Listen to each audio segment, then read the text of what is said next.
I think right when I started doing it on Shoeboxes, I remember like drawing that first one. I called it Death by Sneakers, and it was like you said, it was like the swoosh like stabbing someone in the back, and that was just like more of a reflection of like where I was like, man, I'm buying so many sneakers, like it's doing it. I'm going to go broke. It's gonna kill me, you know, as a funny kind of thing. But I remember literally thinking, I'm like, oh, I could probably think of like 10 of these before I run out of ideas, you know. And now I'm 170 deep of different ways to use that logo and whatever I want to portray with the drawings. How long was it before you started cutting into the boxes? Because it had to evolve, right? Eventually you were like, there's only so many little doodles I can do around the swoosh. And how did the development go? Was the first thing you did, was it cutting into the boxes to show the underneath like ridges and stuff? It was the swoosh was a kind of the disbursement of a spray can. And I remember it drew someone like spray painting, and the swoosh was like the paint coming out. And then I remember thinking like, what if this was like a brick wall? And then I said, well, instead of drawing it, like what if I carved it? And that was like a huge pivotal moment for me just in art, in thinking that before that moment I had like preconceived these rules for the Shoebox series, where it's like, oh, the Shoebox series, I only use black pen, it's on an orange box, it's clean, you know what I mean? And I was like, you can't cut it because then it's not part of the series. And I'm like, why would I, like, I'm boxing myself in, no pun intended. Welcome back, friends. Today I am very tired. I drove about 4 hours down to Milwaukee to hang out with Ike Winter, and then straight from his place to Green Bay to hang out with an artist that I connected with over Instagram a while ago. I was recommended this artist from another artist that was on the show, Zane Stotts from Green Bay. And once I saw his work, I was like, dude, this guy has to come on the show. So welcome to the show, MAWdoods. Thank you, man. Appreciate you having me. And thanks for trekking across the state today. Just a little Lewis and Clark action for you all over the state of Wisconsin. Dude, I know. And I don't like drinking energy drinks, but I'm going to have a Red Bull for the drive home just so that way I don't fall asleep, because it's 7 o'clock now and it's like 3 to 3.5 hours home, and we're going to be here for a minute. So where is here? This is your current studio? You said you moved in here recently? Yeah, I moved into this studio in May. I was actually 2 floors up I've been in this building for 4 years. So yeah, I've just been in here for the last 6 months. Obviously I've moved in well and have a lot of stuff in here, but appreciate you stopping in, and it's made a pretty good podcast studio for us. Yeah, I think so, with all the like shoe boxes and stuff. So in your own words, who are you and what are you passionate about? Yeah, my name is like you said, my name is Mitch, and I go by MAWdoods. I'm really passionate, honestly, first and foremost, about creativity and just making things. I've always liked making things, and at least recently, over the past 6-7 years, it's taken the form of this art that I've kind of niched into, and it's made out of shoeboxes, and that's what I have done, whether it's cutting, carving, assembling, a lot of drawing before that with pens and markers. So that's what I'm passionate about, is just making stuff, and I just can't stop. Yeah, dude. Well, and it had to evolve, right? Because so what were the earlier things that we were doing? I noticed you were doing a lot of like portraits and stuff, right? That came way before the Shoebox series. Oh yeah. I was doing those for a couple of years, honestly, before I even touched the Shoebox. A lot of portraits, a lot of just like ink pen doodles, you know, like a lot of people start with art, or, you know, I think everybody's an artist when they're young, as you've heard, and then a lot of people just lose it. I never really lost it, but I didn't take it seriously throughout high school and into college. It was always just like doodles on my notebooks, which is why it's MAWdoods, because of doodles. Correct. Yeah. So I mean, that puts it in perspective, where I didn't know that I was going to do shoeboxes. I thought I was always going to be just doodles. Yeah. Which is why I named my Instagram page that. I'm way too deep to rename it, but that is kind of where it was derived from, and the inception of like the art journey was just like, hey, I'm going to start taking this a little bit more seriously, buy some nice pens, buy some nice markers, and like try to draw. So I was drawing people's kids from work and like friends and like the things that everybody does, pets, when they start art.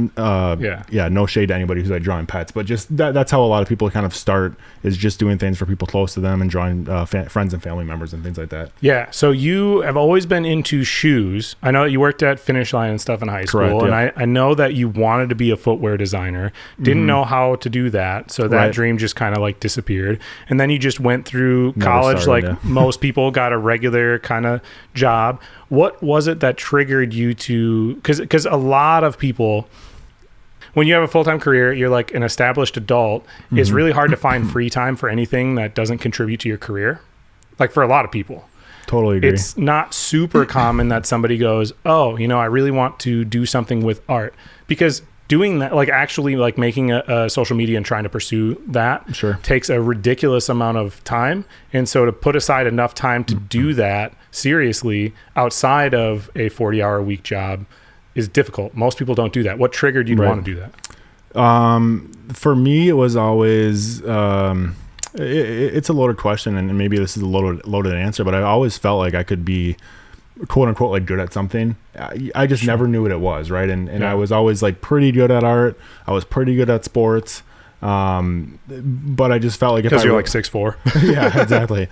So that helped a lot. But I think, right after college, like you said, I got a job. I worked for a large furniture manufacturer at the time, and I was living with one of my best friends from college.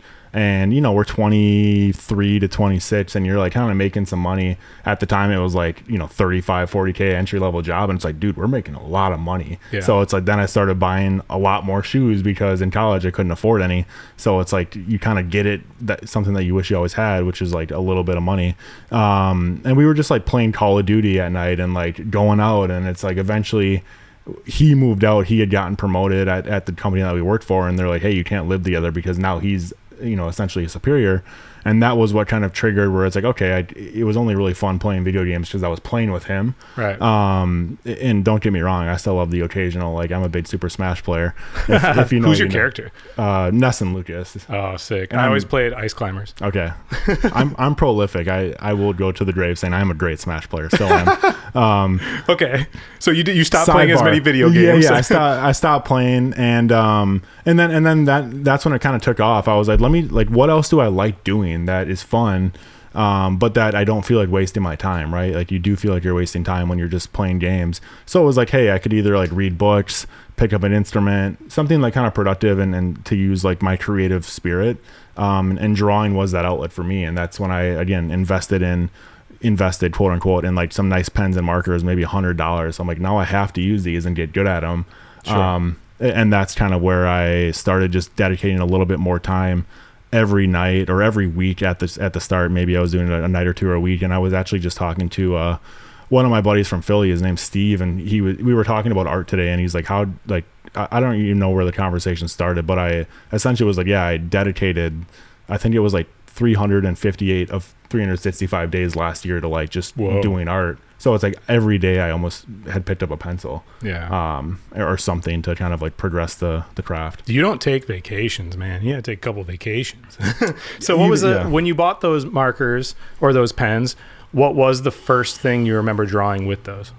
Like I said, it was someone's son from work. Her name was Tristan. I doubt she'll see this, but I drew her son. He was like eating an ice cream cone. Yeah. And it was just for me to like practice my blending with the markers. They were Copic markers, so they're used in a lot of like comics. I'm sure you've heard of them. Yeah. And then it was like my friends, and then I started eventually drawing shoes because, to your point, I always wanted to be a sneaker designer. That was like the first thing I remember drawing into my high school years. So I started doing that again. And then athletes and kind of hip hop and culture oriented things that I do now. Yeah. It just way less, not as crisp and clean and as developed as my style is, but I just have kind of kept doing it. Yeah. Well, you didn't have pressure at first, right? Because no one was paying attention.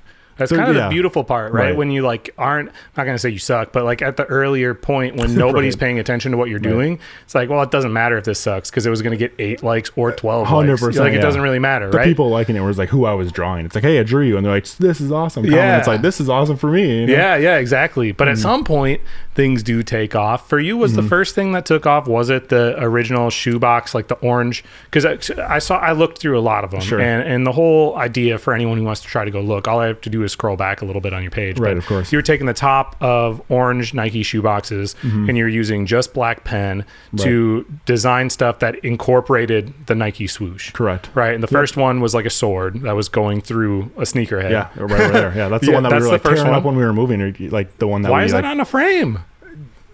I don't know. Dude, that's too important of a piece of work to just be laying around on the floor. It's just bad art, but like it is relevant. It's an integral part of your story. So you did that first one that you posted, did that get a lot of attention right away, or did it take a little bit to build? I think it took a little bit of time to build. I don't particularly remember that one like being great. I think I think people liked it. You know what I mean? Especially those who had been like steadily following me throughout the years. I think they're like, oh, this is new and fresh. But I don't recall it being like, I got something here. Sure. I think right when I started doing it on Shoeboxes, I remember like drawing that first one. I called it Death by Sneakers, and it was like you said, it was like the swoosh like stabbing someone in the back, and that was just like more of a reflection of like where I was like, man, I'm buying so many sneakers, like it's doing it. I'm going to go broke. It's gonna kill me, you know, as a funny kind of thing. But I remember literally thinking, I'm like, oh, I could probably think of like 10 of these. Before I run out of ideas, you know. Sure. And now I'm 170 deep of different ways to use that logo and whatever I want to portray with the drawing. So it's been fun to.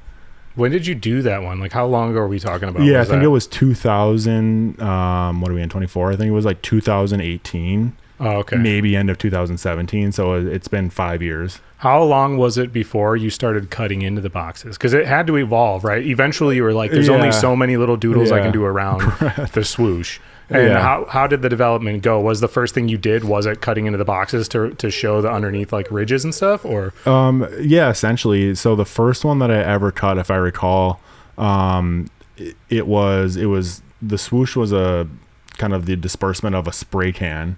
And I remember it drew someone like spray painting, and the swoosh was like the paint coming out. And then I remember thinking like, what if this was like a brick wall? And then I said, well, instead of drawing it, like, what if I carved it? And that was like a huge pivotal moment for me just in art, and thinking that before that moment, I had like preconceived these rules for the shoebox series, where it's like, oh, the shoebox series, I only use black pen. It's on an orange box. It's clean, you know what I mean? And I was like, you can't cut it because then it's not part of the series. And I'm like, why would I? Like, I'm boxing myself in, no pun intended, but I'm like, so that was like a huge moment where I was like, man, you don't actually need, like, there's no rules to art, and that's what makes art so special, right? It's like no one can tell you how to create your art, and you can't even tell yourself. It's like whatever you make is art. Yeah. But I do think putting like rules in place forces you to try new things and be more creative in its own right, because you can't just like go with what you're used to and going, what's the easiest thing I could do to change this? You have to think outside of the box, literally outside of the box in that that standpoint, you know what I mean? Right. Yeah, it's an interesting, like, it's so punny where it's like I thought outside of the box, and you know, it's like the perfect metaphor for how my work evolved, but that's literally what happened. It's like how else can I use like negative space that I cut into it? Or, you know, what about these layers on the box? So the shoebox, you know, let me break it down. It has like 3 or 4 layers. You have the orange layer on top, which is what you had mentioned. Between that and like the corrugate, there's actually like a really, really thin layer of white paper that just like the orange sticks to. So like if you're really you know, experimenting and have some finesse, you can actually peel the orange layer without peeling the white one.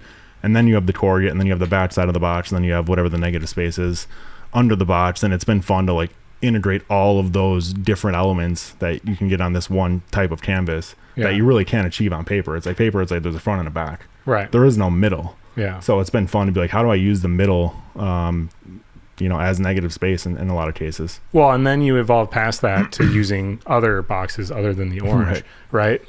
Yeah, you have all of these. So where do you get most of your boxes now? Is it just like on Instagram, your followers know that you're always looking for boxes, so they send them to you, or what?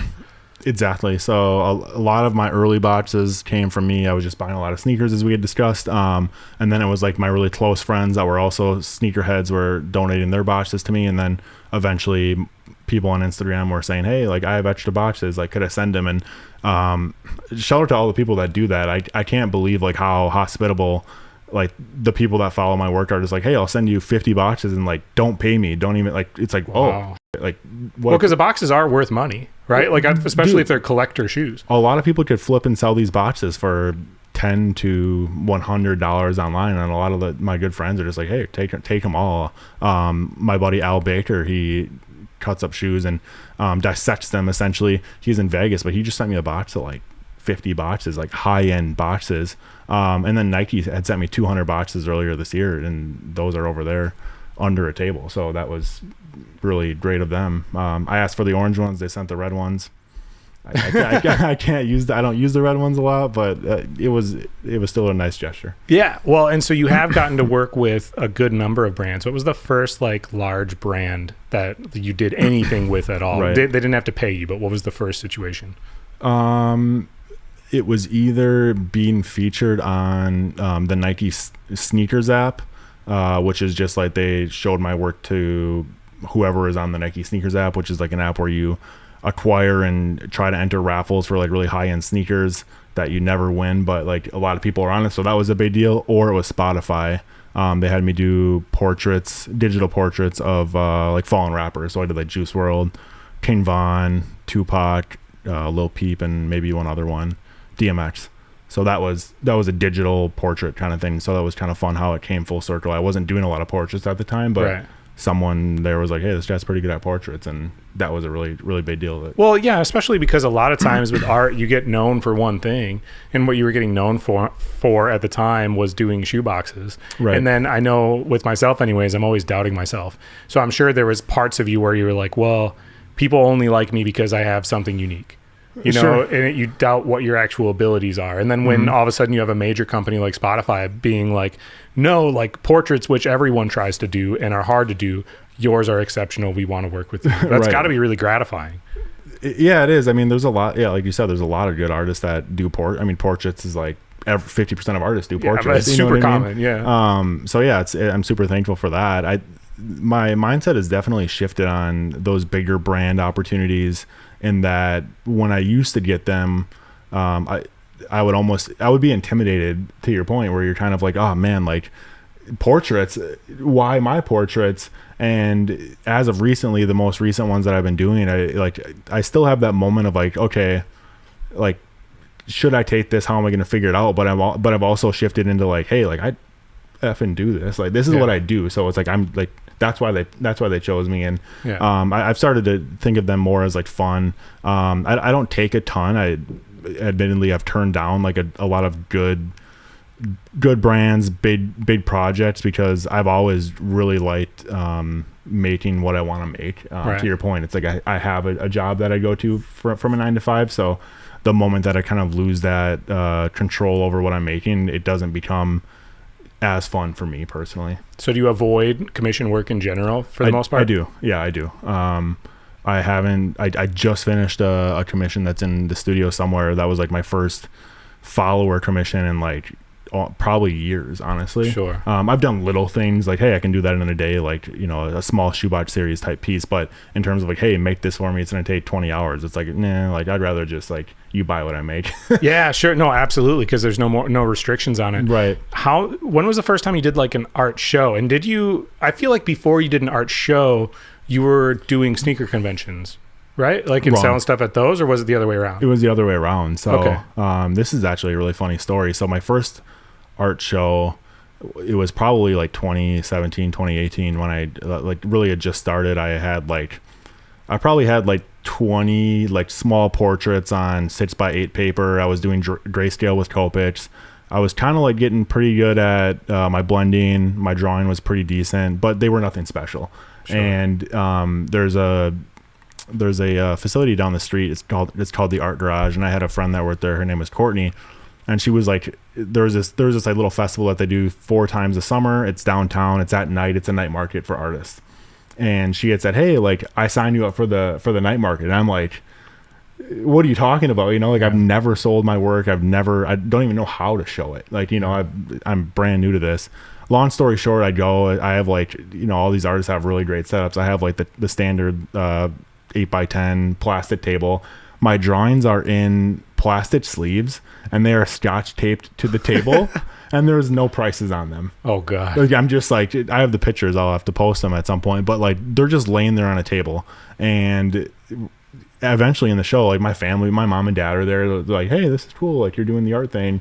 And I just like walked away from the table. I'm just like, I don't even know, like no one's gonna buy this. So I walked away for like the entire show almost. I come back at the end. I was sharing a tent with somebody, and someone's like, hey, like how much are your drawings? Like some people wanted to buy them, and I'm like, there's no way, you know what I mean? And he's like, yeah. And you know, I'll never know who or actually if they wanted to pay or not, but like that was like kind of a moment. It's like, oh, like some people were looking at these, but I didn't even get to see it because I was like, I'm kind of over it Yeah. I want to go hang out and drink beers with my dad or something. Yeah, sure. You assumed your work wasn't going to sell. You didn't. Yeah, you it didn't, wasn't like, presentable. Yeah, well, for sure, absolutely. But I think, a lot of times, even at those small markets, people don't have like crazy expectations. Those aren't meant to be entry level things for people. Totally agree. Yeah, and I mean, since then my spreads are massive. But like I did do the art shows for probably 4 or 5 times, and each time like getting a little bit better with my set, framing, tents, tables, and those really were like the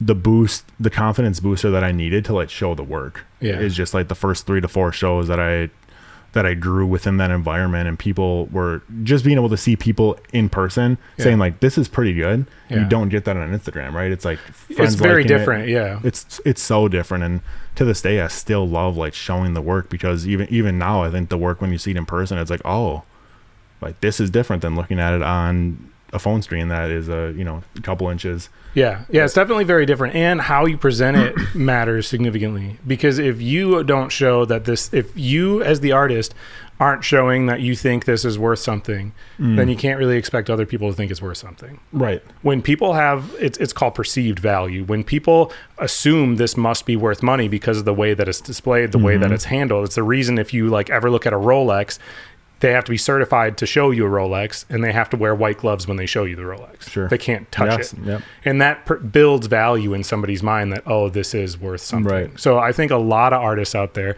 not that I think people should be egotistical and like think their stuff's incredible when it's not, especially earlier on, but you should value what you're making. Otherwise, you can't expect other people to value it.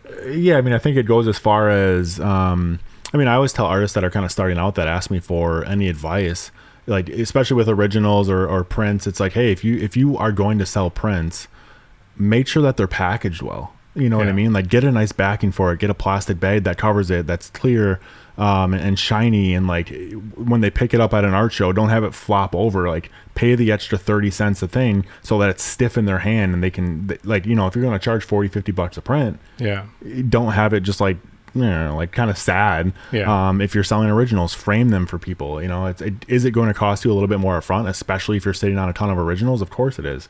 But if you want to charge that $3,000-$4,000 for a piece, no one wants to buy a piece, but you got to go buy the frame. It's totally. Like, what are we doing here? And canvas is different. If you're painting, you don't need a frame all the time. But for what I'm doing, it's like, hey, I want a nice frame. I use acrylic instead of glass because it's light.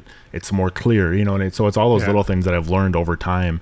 But prints is the biggest one. Like, prints are hard to sell. If you've ever been at everybody's gone to an art fair, and like you kind of pick up a bunch of stuff, you never buy it. Right. You know what I mean? Or you do maybe, and like, oh, I'll buy this small one that just sits on your desk. But like, I'm selling big prints, and like it needs to be done right.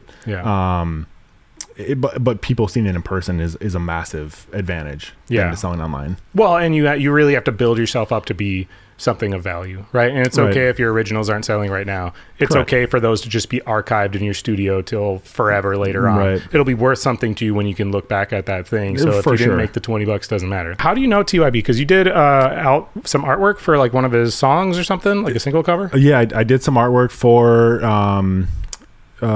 Take You There, which I think he would correct me on this, but I think it was one of his first singles, like when he got back into the music scene. It was like right when I started doing art, so it's kind of weird how, like I said, you're doing a bunch of stuff for friends and family. That was one of those things that I was doing, was like a lot of album art for him, for the homies that are in town here, and that was just like really fun, which, again, kind of led into that Spotify where it's like, oh yeah, I've done something similar to this. Have you always been doing a lot of digital art? I know you said the stuff for Spotify was digital, right? It was, yeah. They were digital portraits. No, honestly, I can't stand digital. Yeah, dude, I don't like drawing on digital either. I don't like it at all. There's always a means to an end when I do it. It's never like, I'm going to leisurely make some digital art. You know what I mean? It's like, hey, I want, like, whether I'm experimenting with color theory or something that it's going to help me with the physical side of things. I actually just did another piece for Nike, but it was like a mixed media where the portrait is digital, but I then printed it off really big, and then I integrated shoeboxes and jerseys. And so that's like where I would use digital when I'm like, I don't want to draw a 2-foot portrait. Right. So that would be a use case that I would use it. So you said that's for Nike. How is that going to be used? It's for an athlete. His name is Lautaro Martinez. He is a soccer player for Argentina, in Inter Milan in Italy. and they're just going to give him the piece of work. So it's like Sick. it's like a portrait silhouette. Mitch Media kind of looks like a lot of the work that I do, but this is the first time I ever used like jerseys. They sent me socks. So they sent me a huge box. So they'd send me some materials thinking they're going to send me like cardboard of like, shoe boxes. And they sent me like a bunch of fabric. So I, if the Connect is watching this, like I didn't use any of that. I discarded it nicely, but I did use the jerseys, which was a really great touch. But the socks and like some of the like they sent me like literal samples from like cleats that weren't even branded Nike, like from their manufacturer in China. Wow. They were like, sure, it was like cool stuff if you were like really into soccer, but I was like, I can't use this. Sure. But it was cool. The piece came out super killer. I'm excited to share it. So how does it work when you work with a large company like that? I knew somebody that did a campaign with Coca-Cola years ago. Oh. And she That's got pretty big. she got contacted on Instagram like from a different person that she was like, there's no way this is legitimate. Turns out that Coca-Cola has a separate, outsources marketing to different, companies and whatever. Yep. And this representative from this marketing company followed her on Instagram and then DM'd her and was like, hey, we would love to use your art for this. Right. How has it worked for you working with some of these brands? Yeah, it's been very similar to my surprise, honestly. Like every time that I've worked with or had the potential to work with like a larger brand, quote unquote, there's always been a middleman to the brand. This most recent one with Nike, I started, it was like the first time I talked to like someone at the company throughout the process. But every time before that, it's been, like you said, it's been an outsourced marketing agency. In my cases, I've been super fortunate, and those people have just like followed me on my Instagram over the years, and they've said, hey, I've followed your work for a while. I'm doing this project with a client, and they kind of never really disclose, like, would you be interested in something? And it's like, yeah, like, let me know if it's up my alley. Like we had talked about, I don't love doing a lot of commissions. So unless it's something where it's like, hell yeah, it's like a hell no for me. So that's how it's worked. And then eventually they kind of disclose who it is that they're working with. And obviously for me, it's like Nike was a dream client forever. And just to even like have worked inside their corporate office at one point for the NFL project, and now this one's going overseas. But like it's crazy because it doesn't seem like that big of a deal right now for me. And as I'm sure like you can relate to on some things, you get it and then it's like, okay, now what?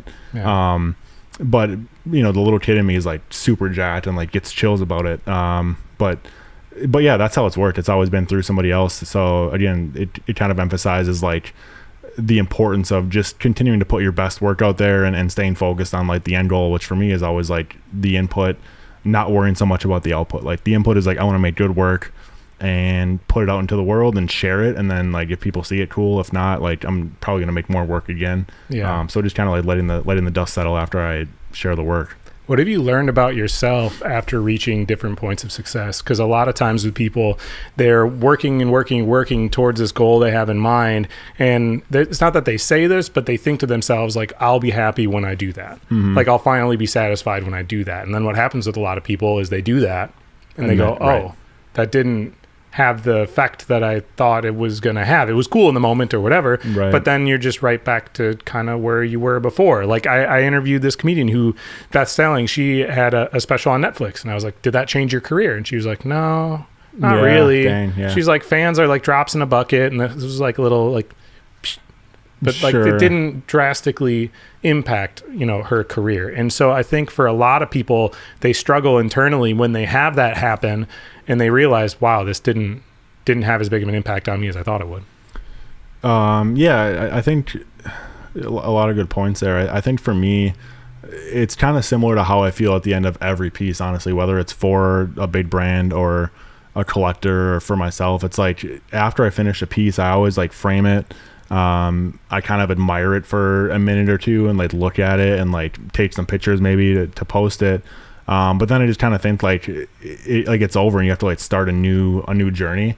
So the thing that I guess to answer your question, I've realized that I just really enjoy the process and like the work itself. And I don't even love I love the finished product, but like I would much rather be in a studio working on more art than like in a gallery looking at all of it, if that makes sense. Yeah. Like, I've never done a solo art show.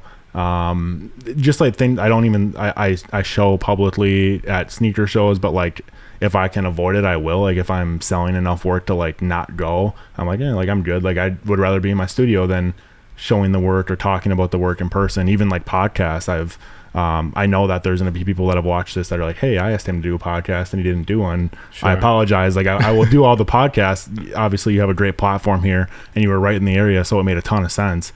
And I love what you're doing. You're a great host, and all of the things and compliments your way. But that's the most important thing that I always think about, where it's like, hey, like the art is really like therapy for me.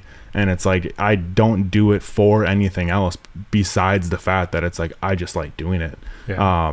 My Instagram got taken down like twice in the past year for various things. And I just like, in those moments, I'm like, well, I'm still going to go to the studio and make art. Yeah. Like maybe I never get it back. Maybe I have to start over. It's like, but it's not going to stop me just like enjoying this habit that I've created. Yeah. But I think that's what a lot of people need to remember. Like when you're in high school, you do these hobbies and you have this thing in mind, like I'm going to be a rock star, or I'm going to be a blah, blah, blah. And so you put pressure on yourself to achieve these things. When you become an adult, you figure out you have to have a job, you have to pay bills. Right. So then a lot of times people are just doing this on the side and they're like, well, I'm never going to make it. You're never going to make it. Right. But the problem is, if you try to make it, I've had this conversation with a lot of people, that people lose their passion for the thing when they make it their job. Totally agree.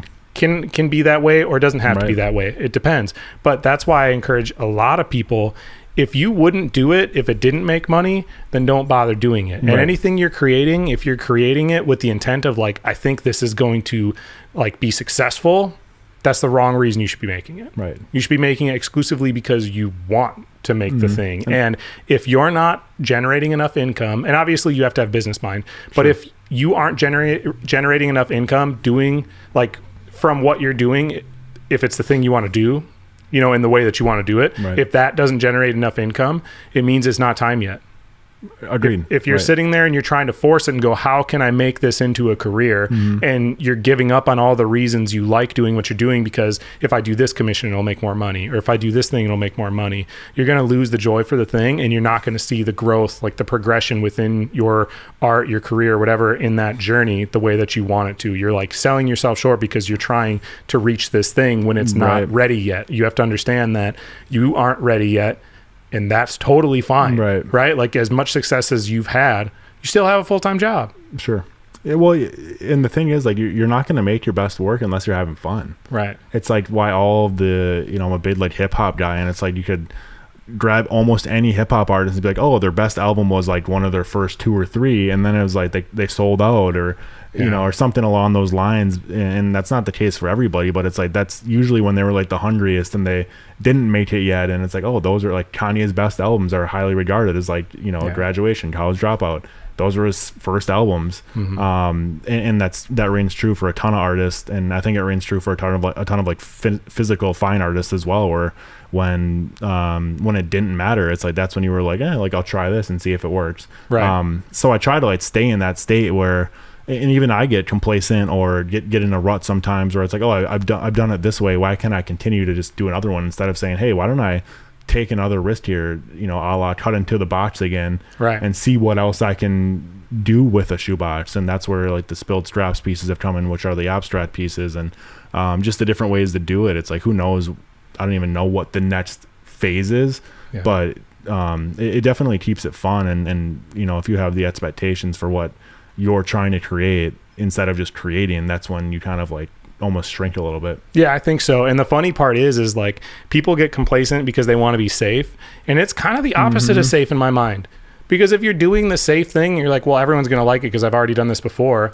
You're guaranteed for that to like slow down, because people won't care as much the second time. Guaranteed, they're not going to care as much the second time. You do it a third time, they're going to care even less. You do it a fourth time, they're going to care even less, and you're going to lose interest from everything that you've done. I'm not saying everything you need to do has to be like drastically different. For sure. But if you're not pushing yourself to grow or try new things, it's not going to be received well. It just like isn't going to achieve the things that you want, and you have to be willing to go, okay, well, people may like this or they may not like this, but at least there's a chance that they're going to like it, and that shouldn't be making it because people are going to like it anyways, frankly. Right. And you want some similarities in your work, and you want it to be identifiable. You want it to be cohesive to your personal brand.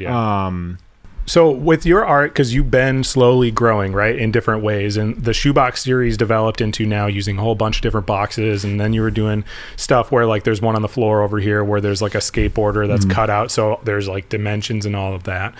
But I saw recently you've been posting a lot of drawings of shoes. Right. Is what caused you want to do that? And are all those like actual shoes that already exist that you're just stylizing and drawing? Correct. Yeah, those are actual shoes. I don't know. I think every couple months I definitely like to go on a little bit of a tangent and just say like what else can I do? To your point, you never really want to be like too boxed into one thing. Obviously the whole studio here is dedicated to like storing shoeboxes, and this is like where I create physical big work. But at home I have a home studio as well, and which is obviously just a spare bedroom, but that is where I do like a lot of my drawing. So a lot of the initial drawings on the shoebox before I bring it here will be done there. And if I'm not like in the shoebox mood, that's where all my sketchbooks lie and my markers and my pens to, bring it full circle. And then I'll just kind of say, hey, what else can I create, or what do I feel like drawing? So that little shoe series started with just one drawing, and it's like, hey, this is a pretty fun style. And then I just was like, let me do another one. And I just like kind of like get obsessed with it until I'm like, okay, I think I've exhausted this. And I actually just started another one last night. So who knows, like maybe we'll dive back in. But I like experimenting with like different I guess styles is a good way to put it, or visual language, to be like, hey, I want to try to do more like cubism is like something that I want to try to dive into a little bit. Draw cubism, get my dimensions down and like my style, and then bring that into shoeboxes. Sure. You know what I mean? It's like, yeah. So I always like to kind of draw it like I made those shoes out of shoeboxes, that piece is in here too somewhere. So it's just like I can translate the work really well from drawing to shoebox on a bigger scale in some cases, and it's fun to like, can I do this in boxes now? So that's kind of where that came from. Dude, I feel like the natural progression is just designing a shoe. Like make a shoe that doesn't exist. Like draw a shoe that doesn't exist. I have plenty. Yeah, there's folders full of shoes that don't exist. I can't make them or manufacture. I mean, well, no, but I'm just saying as far as the art, because a lot of the ones you've been doing are shoes that already exist. Correct. Yep. I would love to see more pieces of shoes that are just concept art. That would be cool. I feel like people would love them. Okay, so I have to ask, if you could have any one pair of shoes, being a sneakerhead, what's like the holy grail pair of shoes? That's a really great question. Honestly, this is going to be a really unpopular answer with like sneakerheads, but like there isn't like a pair anymore that I'm like, I need to have it, right? I mean, the ones hanging up there, those are the original Jordan 1 Chicago's from 1985. Those are my dad's, and that's a lot of people's like that's like the sneaker that started the entire sneaker game, and everything that followed was like the Jordan 1s in my opinion, and in a lot of people's opinions that those were the most highly sought after. So I have them. They're beat up, but they're perfect. They're hanging there. So that kind of checks that box for me. There's like the pair that was from Back to the Future. Those, the Air Mags, they call them. Those are pretty cool just because they're kind of like gaudy and they light up. And that would be a cool pair to have. There's like some Travis Scott pairs that would be cool, or like really high-end Nike kind of collaboration type stuff. But like I said, I haven't bought as many as I have in the past. And I've been kind of in my comfy game right now. Like, what's your go-to comfy shoe? I'm not gonna call it any brands just because I've already talked about the Nike. Actually, can I swear? Yeah, you say whatever you want. Shout out. I've been wearing my Hokas a lot, so shout out Hoka. I am a sneaker free agent. Camera. I am a sneaker free agent. I'm open to. I will create for whatever brand wants to throw me some shoes and a little bit of dough or something. Half kidding, but I've been wearing Hokas like crazy. New Balance, Asics, obviously Nike a lot. The majority of my collection is still Nike. Yeah. But I started getting into the comfy game, and I was putting in my story a while back, but like I bought this pair of Hokas for a trade show for work. I was traveling for work and doing a trade show. I'm like, I need something super comfortable that's like plain that I can wear for 4 days in a row on your feet all day, right? Yeah. Nikes really aren't that for the most part. Yeah, the Jordans and the stuff that I rock. So I bought this pair of Hokas, and I'm like, man, these aren't that good looking, but I'm like, they're so comfortable, and I'm like, they'll be perfect for the trade show. I wore them for like 15 days straight. I went like gym, work, home, walking my dog, and it's like, when you have as many shoes as I do, you never do that. And I wore these for like 2 weeks, and I'm like, I need to like switch out, and that's not like what I normally do. So that was a funny story that a lot of people like responded to and like poking fun at me on my Instagram story. So shout out Hoka, and maybe I'll draw on that box. You know, I have the box there. It's like a nice bright blue. That'll be fun to work on. But I'm obviously like really rusty in integrating any logo besides the swoosh. So you got to do somebody with like a walker. A doodle with a you know what their walker. logo is? No. It's like a bird. It's like picture like when you draw birds in the sky, like the end. Okay. It's like that, but it's a little bit flatter. So it's like you could, you know, I was thinking like a pillow or like a cloud that someone's laying on. So it'll be fun to maybe work that one in eventually. If you were gonna get hired to do like a colorway and you were gonna do your doodling on a shoe, what shoe would you pick? Of anything, could be a Nike. What like silhouette would I pick? Yeah, if anyone was going to say you can have your pro model MAWdoods come out, we're going to do 1,000 pairs, and it's going to have your artwork that's going to be on it. Yeah, I would pick the shoe that got me into sneakers was the Jordan 17. So it's like it's not a super popular model, it's not a bad model, but it's like past the 13 is like where people think that Jordan brand went downhill with their silhouettes for Jordan. But the 17 was like the pair that got me into shoes. I was in the Nike outlet.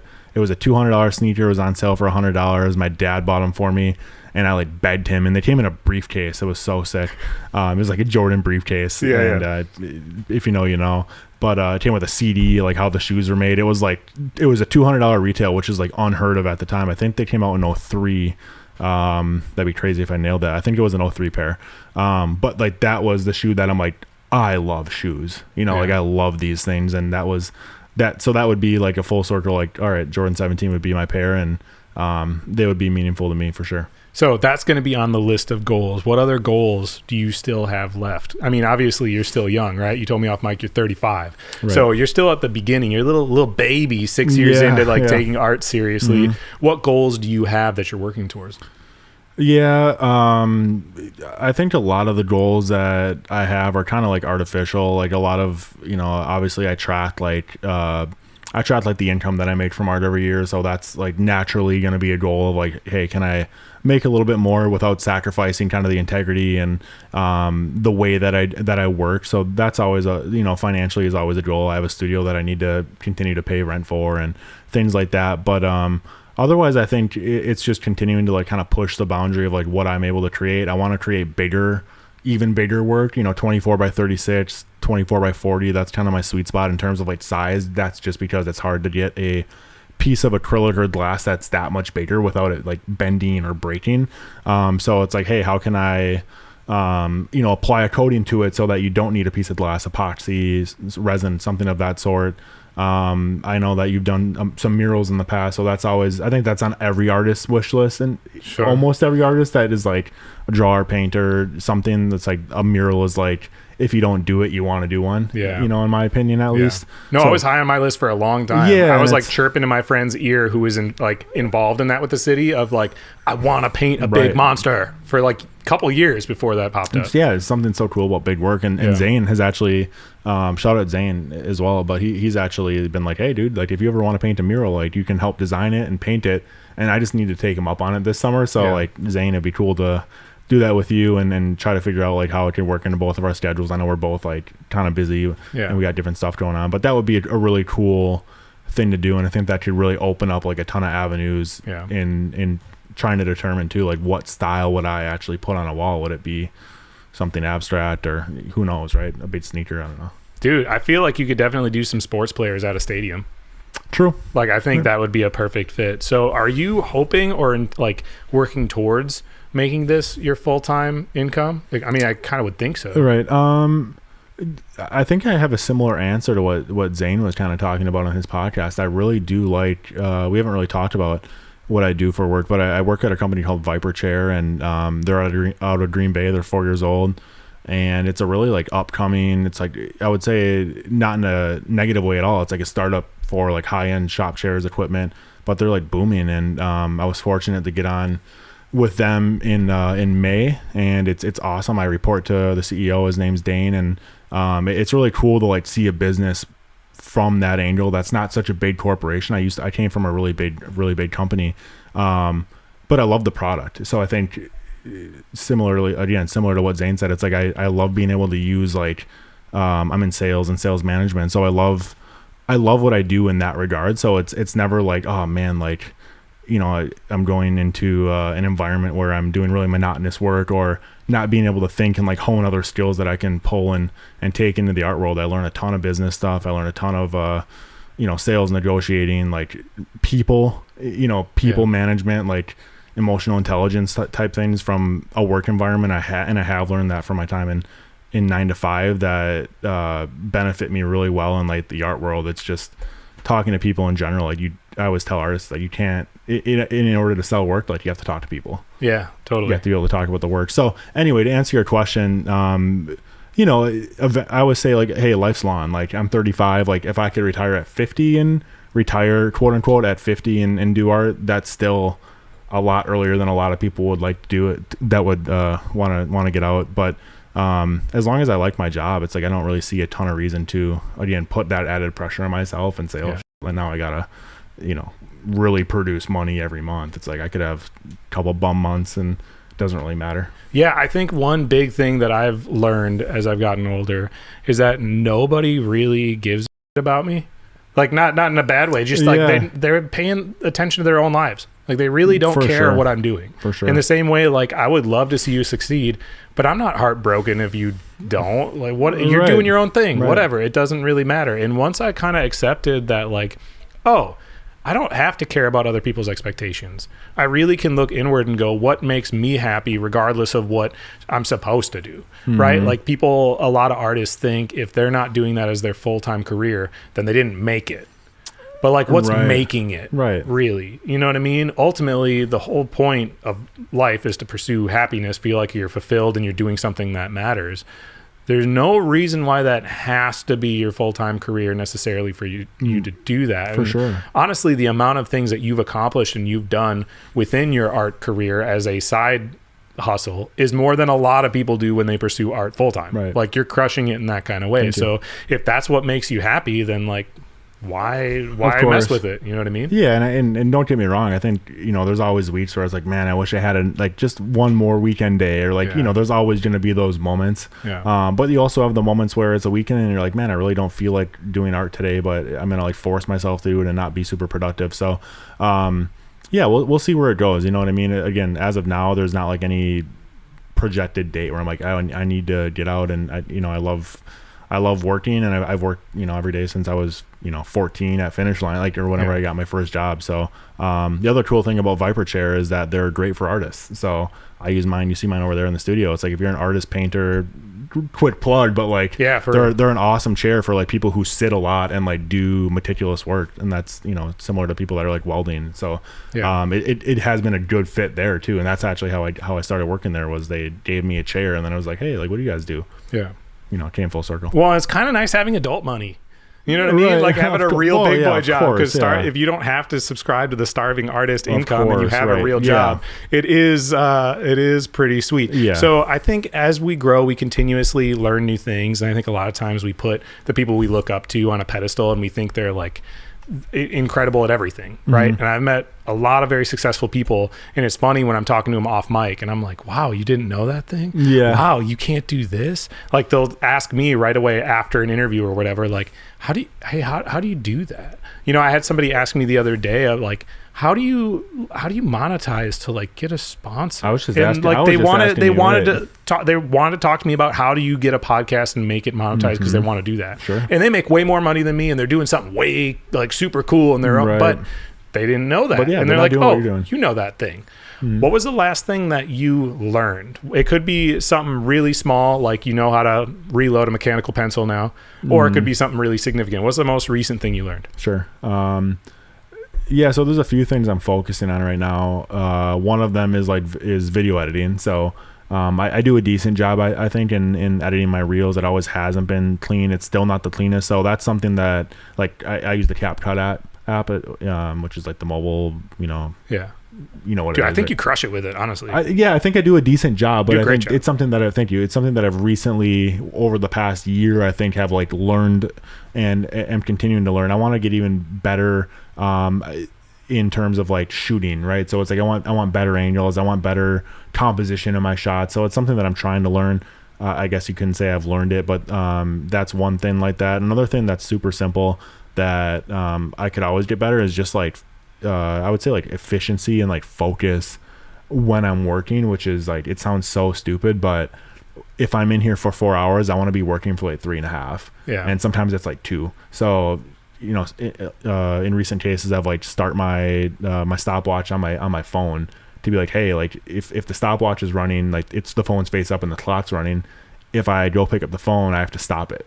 Yeah, sure. So, you know, it's little things like that as you kind of like go into a new year. It's like, how can I improve my efficiency, get more work done, and just like be better. So that's something that, again, I think everybody has a little bit of a focus problem with phones and all of the distractions. So that's something that I'm really focused on, is just like, how do I, if I'm like working, like make it efficient work, and how much more could I get done if I am not procrastinating or sitting down to like scroll social media before I work. Yeah. You know what the secret and key to learning that is? I would love to know. Having children. I had this conversation with Ian Allison. He's a bass guitarist, and we were just talking about parenting, and he was like, something I've realized after having kids is, man, I'm efficient now. And I'm like, dude, me too. Right. Like, you just really learn how to be intentional with your time, because when you're younger, time just feels like this resource you have unlimited of. You're so much that you're bored.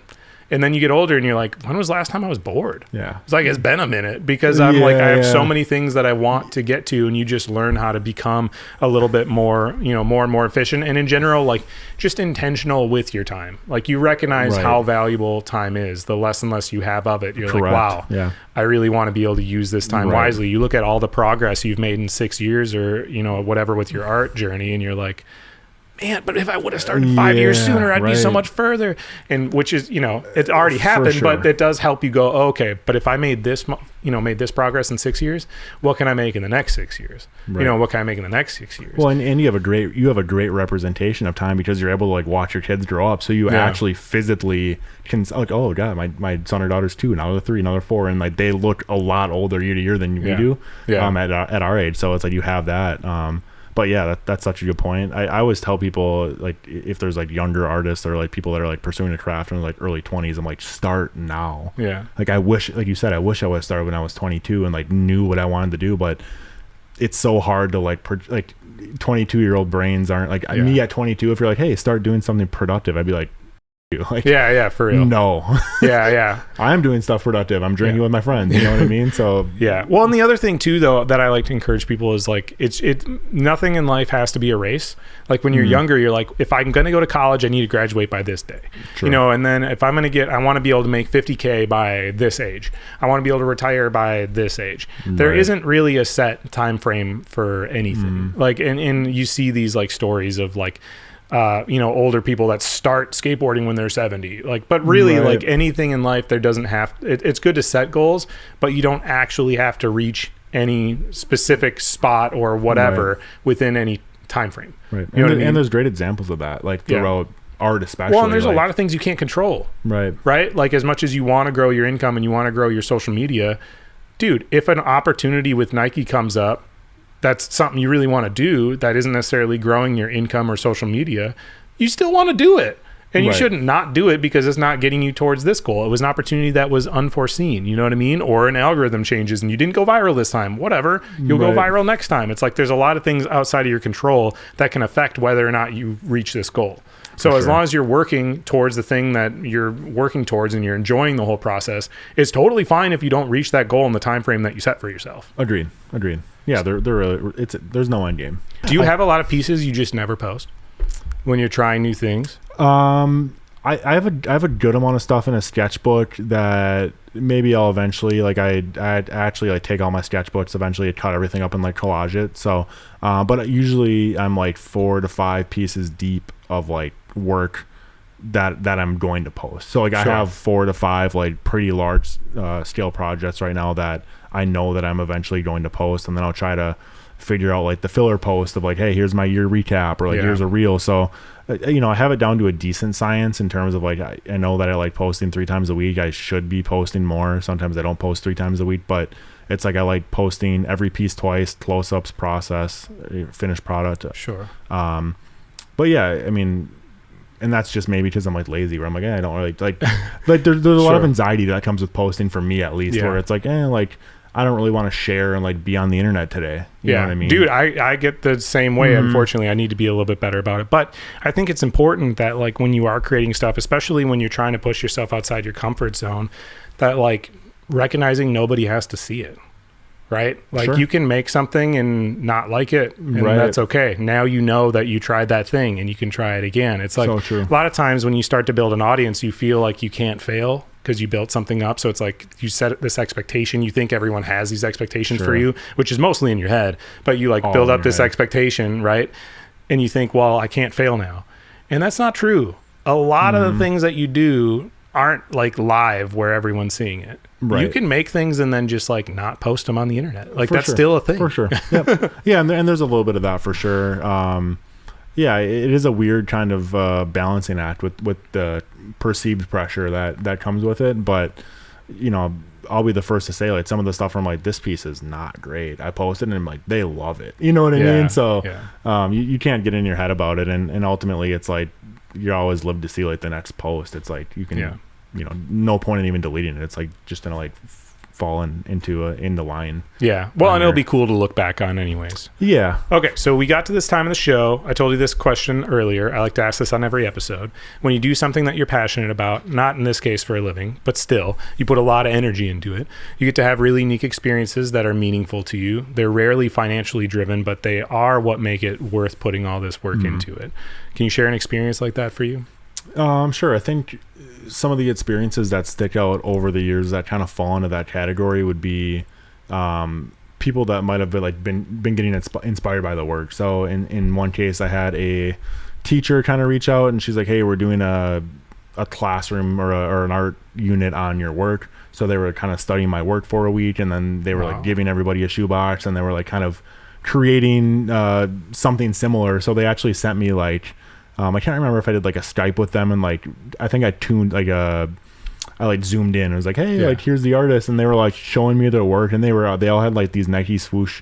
They like printed out the shoebox on paper, and they like drew over it what they would do in a box. And like kids art is so cool and special to me because it's like that's where everybody starts. But they were just like so creative, and you know, like, oh, I turned the swoosh into a spoon for cereal. I'm like, that kid, you know what I mean? So that was really cool just to like see like a whole classroom kind of aware of what I'm doing and like being inspired by it. And then that would, you know, something like that happens on Instagram every month or two too, where someone will just send me like a shoebox, and it'll just be like a, you know, for lack of a better way to put it, it'll just be like a copy of my work where they just like literally drew what I did the same way on a shoebox. But when I think back, it's like that's exactly what I did with some of my favorite artists or work. It's like you just copy. I don't want to say copy in that way. That's where everyone comes from. Yeah, it's like you're just mimicking work to like they're learning how to do it, and they're like, hey, I saw your like the alien one that I did. Someone drew it on a shoebox the same way, the same shading, and it's like that's just cool that they were inspired to be like, that looked so fun that I would want to spend my time doing that. So that's always cool when people are like, hey, like you've inspired me to like pick up a box as a canvas, and you just kind of it goes a little bit further than you always think on the surface, and people liking it. It's like some people are actually saying, hey, that looks like something that I want to do. Which is how everybody gets started with something eventually. You're having a lasting impact. And when you were sitting around your room doodling, you didn't like think this was going to have an impact and inspire potentially dozens and dozens, hundreds over time, whatever. You didn't know that you doodling that little thing was going to start somebody else's like love for art that could last a lifetime. Yeah. I mean, who knows? It'll be interesting if a decade from now there's like, you know, a shoebox art movement of like, you know, and not that I pioneered it. I think there was probably someone doing something with shoeboxes before me, but but you didn't know about it, and you did something awesome that people recognize, at least in this area. I think with the internet, it's going to change a lot of these stories. Like I was talking to Darnell Speedy, artist from the Globetrotters, about this the other day, that years ago you didn't have a way to contact your heroes, the people that inspired you. It's not like you had any way of really connecting with them, so those people don't know that they inspired you. However, in today's world, people are so interconnected with the internet that you're going to get messages in 5 years and 10 years and 15 years, and you're going to hear these stories from people that you inspired, and you're going to be able to have conversations with them and be connected to them. That's one of the things like we talk about all the time these days with social media just being a negative thing, but there are so many huge incredibly positive things that social media and the internet has allowed us. Your whole journey within art wouldn't be possible if we didn't have social media, because it wouldn't have been shared in that kind of way. What we're doing right here wouldn't be possible without social media, like YouTube and all that. It wouldn't exist. Right. So I mean, I'm still that kid too. It's like I still will reach out to artists. I'll be on the other end of the spectrum, and like I'm never too big to do that. It's like I'll still message artists where I'm like, hey, like I love your work. I'm still commenting on artists that I am inspired by. That I'm like, man, I wish I drew like this guy, or I wish I had the vision, you know, as this woman does. So it's like, I love being on the other side of it, and like, and I always will be on that other side where it's like the thing with art. It's like you're never gonna be the best. No, well, it's like, impossible. Well, yeah, it's like there's so many different styles, and it's like, man, like every artist, in my opinion, it's like they look at another artist that they admire, and like I wish I could do what they did. But that's what makes art so special. Is like there's so many cool artists where I'm like, man, like you're kicking, and it's like I like try to like mimic them still, like I was a kid, like people are doing with my work. So it's like it's all full circle for sure, dude. Let me give you a gift of some coffee quick. Right. You told me off mic that you have a new espresso machine. I do. Yeah, relatively new. So we have 2 bags of coffee. We have Big Bad Decaf, which is decaf. Oops. But it's very good. And the one that I knocked on the floor is Minimum Wage Tim's coffee. That's the Tim's Honduras blend. Whichever one that you want is yours to take home. And speaking of artists, I would love for you to pick out 3 artists that you're currently still inspired by that I could throw on the screen right now for everyone to go check out. Who are 3 artists that you'd recommend to some other people? Yeah, I guess in terms of like visual arts or people that are producing video, things of that nature, there's someone in town. His name's Adobe Bryant. Oh, his stuff's so sick, dude. Did someone already recommend him? No, okay. I follow him on Instagram. I think he follows me Adobe, back. Dude's dope. What he's doing is incredible and should have way more followers and views than he has. Yeah, he's putting on the city. He's putting on music, like local musicians and area musicians, which is cool. But he's the thing I like about him, he's just like a true master of his craft, and he's a lot like me. He just kind of like drills down and like gets work done, and like, you know, he doesn't necessarily like talk a lot, but like he does. I mean, his work's incredible, and you can just tell he put the time in. So shout out Adobe for that. He shot. I don't know if you saw. I had this for the NFL thing. I did like pulled out a piece like out of my pocket, and, like spun around, and oh cool. He's crazy with effects, but he does good work. My buddy out, his name's Bryce. He is out in Boston. He used to be a Milwaukee artist. You might have seen his work. What's his Instagram? Cinema Bryce. Yeah, I think so. Really like aesthetic, like everyday life type shooting, for really, really talented videographer, and he does really killer work. So I really like his stuff, and he's a good buddy of mine. He went to the same high school. Who else? There's a lot. I mean, in terms of like bigger artists, well, you know who Happy Life Wood is? No. Yeah, he doesn't need a shout out. He does. He deserves it, but he's so big. Like everybody knows Happy Life. He carves stuff out of wood. My buddy Al Baker, who is Dead Stock Anatomies, he does really cool stuff out in Vegas, kind of in that sneaker community as well. He cuts up shoes and like lays them out like insects. Oh, cool. And then one more. I know you said 3, but I gotta shout out my homie Jordan Diab too. He's out in Vegas, and he does custom sneakers, handmade from the ground up, like cuts all the leather. Oh, wow. And he's super prolific, and he shows me a ton of love on my work. So I definitely was trying to like shout out people who are reciprocating that back to me. Dude, that's incredible. And I encourage anybody, regardless of how big the artist is, whether it's music or in any other way, send them a DM and tell them how much whatever they create means to you. Totally. And even if they don't respond, they'll see it. Almost everybody sees it. They'll see it. Even like super famous people, most of them read it. They just leave you in a request because they don't want to spend all day responding to things. But those messages do mean a lot. So moving forward, how can people get in touch with you if they want to have a longer conversation about any of this? If they want to buy a piece, where can they buy a piece? Yep. How can they support you moving forward? Yeah, easiest way is just on Instagram, like we had talked about, MAWdoods, MAWdoods. That's where you're gonna find the links to my website. My TikTok is the same if you go that route. My YouTube is the same, which is just shorts, but Instagram's kind of the main driver for me personally. So yeah, that's where to reach me. So that, you know, shoot me a message. My web store is on there as well. I have 40 prints on there and too many originals, so message me and take those off my hands. I am flexible on those. But yeah, that's where they can find me. Dope, dude. This was an awesome experience. Thank you so much for welcoming me into your studio. I'd love to figure out some way that we can collaborate outside of just recording. That would this. be awesome. I don't know what we're going to do, but we got to figure out some way to do the synergy's something. out there, man. So absolutely. I do have a shirt for you too off camera. So sick. I wish I brought more than stickers for you then. You brought me coffee. Oh, that's right. Yeah, it's a fair trade in my opinion. Shout out to minimum wage Tims too. I'm going to pound that. Thank you for joining us for this episode of The Passion Pod. We hope you enjoyed it as much as we did. We'll see you soon.